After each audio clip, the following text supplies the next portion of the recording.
Hi everyone, and welcome to Training Tuesday for Tuesday, January 26, 2021. I am Lori with Behavior Education at Spirit Keeper Equine Sanctuary, and in today's episode you are going to get to see 3 of our adult male carpet pythons go through their training sessions. So these are a little bit bigger snakes than you're used to seeing me working with because I work so much with babies. 2 of these snakes are 5 years old and 1 is 4 years old. So the most experienced learner has been with me almost 3 years. That's Telemachus. And then the other 2 learners, Boreth and Merlin, have been training with me going on 2 years. Everybody, I hope you enjoy this. And don't hesitate to reach out if you have any questions. You can reach me at behavioureducationllc@gmail.com, through my website at behavioureducation.org, or you can reach me on Facebook, Instagram, or YouTube. Learner number 1 is Merlin. He is an Inlamd Carpet Python, Morelia, spilota, metcalfei. I'm asking him to cooperatively shift out of his enclosure. I'm going to feed him on this log, and while he's eating, I'm going to clean his enclosure. He was way on the left side of his enclosure when we started, and I chose to place the shift log on the right side of his enclosure as you're looking at it, and ask him to target out of that right door. So he had to cross his enclosure from left to right, and now he's shifting out onto this log.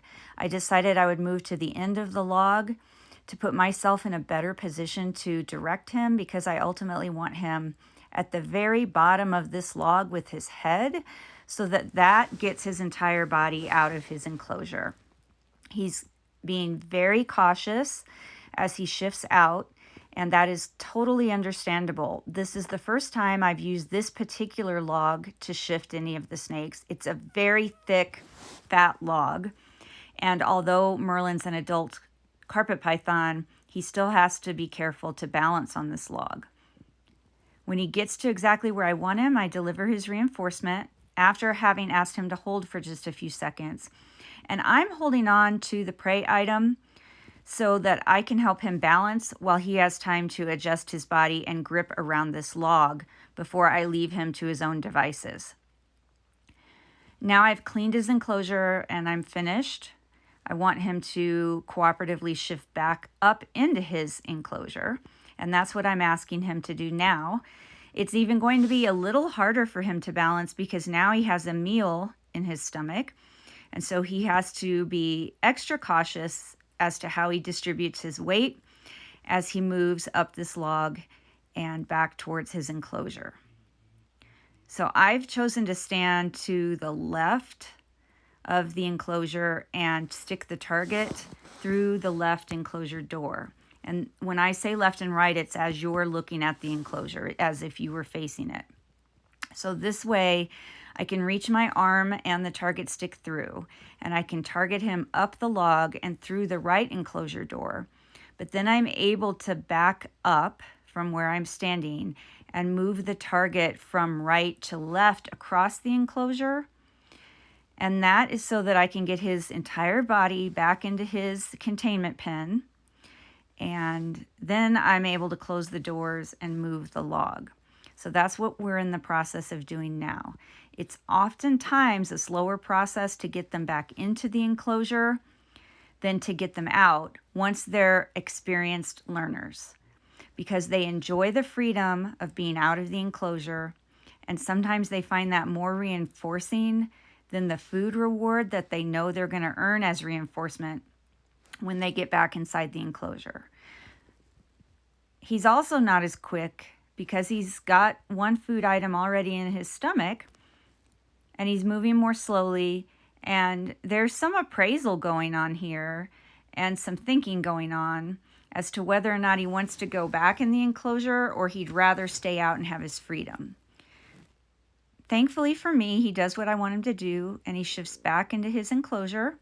I'm trying to get him to come as far as I can to the left and out before I deliver his reinforcement. And if you noticed there, his tail, which was just touching the end of the log, he did move off of it when he took the rat, and then that gave me the opportunity to shut his door and move the log. Learner number 2 is Boreth. He is a Morelia bredli. He is right above Merlin, and so you're going to notice that the angle of the log for Boreth is much, much steeper than it was for Merlin, and that Boreth takes even longer to negotiate the terrain and safely traverse that log from way up there in his enclosure down to the bottom where I want him. This is also the first time he has seen this particular log. And you would think because it's a really sturdy, thick, heavy, fat log that they would have an easier time with it. But that isn't necessarily so. He is a big bredli, and he's thick, and he has to figure out how to safely traverse this without toppling off to the left or right. So he's still having to grip onto the log, and he's still having to balance to make sure that he doesn't fall left or right. Now, Boreth has always been a little bit more hesitant during our targeting sessions and slower to acquiesce when I want him to go further. You're going to notice a series of times where he moves a little bit forward and then he stops and he gets into a tighter S with that top part of his body. And that's him asking me to go ahead and feed him right there. He is stopping, he's waiting, he's coiling in an S, and he's really wanting me to just go ahead and give him the reinforcement there and not ask him to go any further. But I have a plan in mind. Because I want to clean his enclosure, I need him completely out of it. And I also want this to be a training exercise for him. And so I continue to use the target as a prompt to encourage forward movement from him and continue to encourage him to move further and further down this log. I've set a second branch here to give him something to move outward onto in a horizontal fashion so that he isn't completely 100% having to go down this steep vertical log. And I'm just trying to get him to move his body over that part of the additional branch that is sticking out sideways, that's perpendicular to the branch, because I figured that would give him a nice area to grip onto and eat. And so that's what we're working on now. And you can see that he keeps trying to ask me to go ahead and reinforce him where he's at. And I keep asking him to please move further down the log.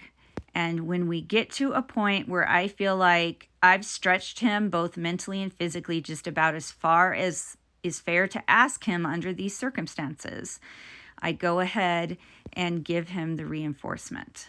And that's what you're about to see here. He did a really, really nice job, since this is the first time I've asked him to do such an extreme, steep angle. And it's the first time he's seen that fatter log. So there he's able to grip onto both the log and the branch at once, and he rested there quite easily to eat. Now, just like I did with Merlin, I want him to cooperatively shift back up into his enclosure. And that's what he's doing now. Again, it's really steep, and now he has food in his stomach, so it's a little bit more difficult for him to balance, and he has to rethink how to do that. But he's doing a really good job. So he's moving back up into his enclosure. He does that a little bit faster than Merlin did, but Boreth is one of my few snakes that will voluntarily, on his own, go back into his enclosure once he's had enough time out. So he has come out for exercise and for other activities, and then later put himself away without me having to prompt that behavior or do anything to move him back. And so going back up to his enclosure didn't take as long for him as it did Merlin, but now the challenge is to get him to move from the right side of his enclosure all the way over to the left side so that his whole body is in the enclosure and I'm able to close the doors and remove the log. I've sped this footage up right here just a little bit because he was really taking his time to decide to cross over his ledge and come out the left side of the enclosure. And so that's why it looks like the target's moving so quickly. It's just because I've sped this footage up 2 times. But in just a minute, I'm going to slow it back down to normal speed so that you can see the end of his session, We're back at normal speed now, and he's made his way to the side of the enclosure where I would like him. I'm going to ask him just for a brief hold, and then I'm going to deliver his reinforcement. I chose to deliver the reinforcement at a time when his body was in a good position to have both ends inside his enclosure so that I could close the doors and remove the log. Telemachus is our third learner, and he is a 5-year-old Morelia bredli who recently moved into this Blackbox Cages enclosure. I've done one target training session with him already from one end of his enclosure to the other when I first put him in it. And now this is the first time that I'm asking him to target out of his new enclosure and onto this activity station. Now he's a very experienced learner, so I'm not worried about him refusing to do the behavior or anything like that. This was a practice session for both of us to figure out this new environmental arrangement. And I'm sort of experimenting with the antecedent arrangement in this new spot and with how to set up the environment for future training sessions. So I learned a lot during this training session as to where I want to set up shift stations, scales, stands, where I need to set up the camera and the tripod. But Telemachus didn't have any issues shifting out. He did exactly what he was supposed to. It was confident behavior, and he didn't have any hesitation. The next thing I have to do is figure out how I'm going to ask him to shift back into his enclosure with this new environmental arrangement. Because this enclosure, instead of sliding doors, has 2 front opening doors, and it's really close to the ground, and it's in a corner of the room. So I was trying to figure out how to place myself in the environment, how to arrange presentation of the target in this environment. And I think we worked it out pretty well, where I stood to one side of his enclosure and placed the target through one of the open doors, and then asked him to enter the enclosure through the other open door. He's showing a little bit of hesitation here and indecision because he sees me standing to his left. He also sees the room at large, and he's used to roaming around and having exercise time.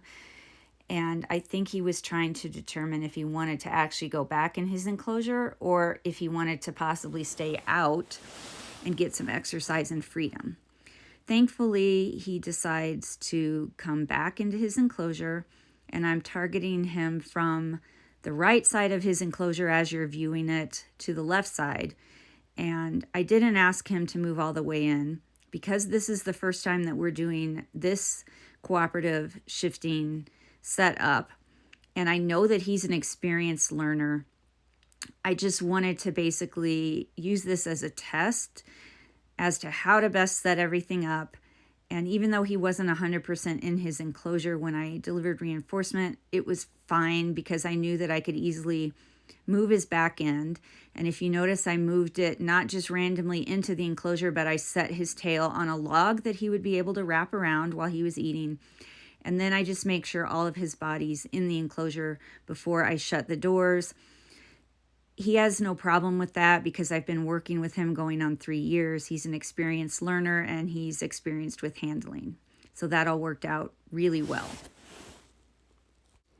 It gave him some experience for next time we do this, and it gave me an idea of how I can better set up his environment for our next session.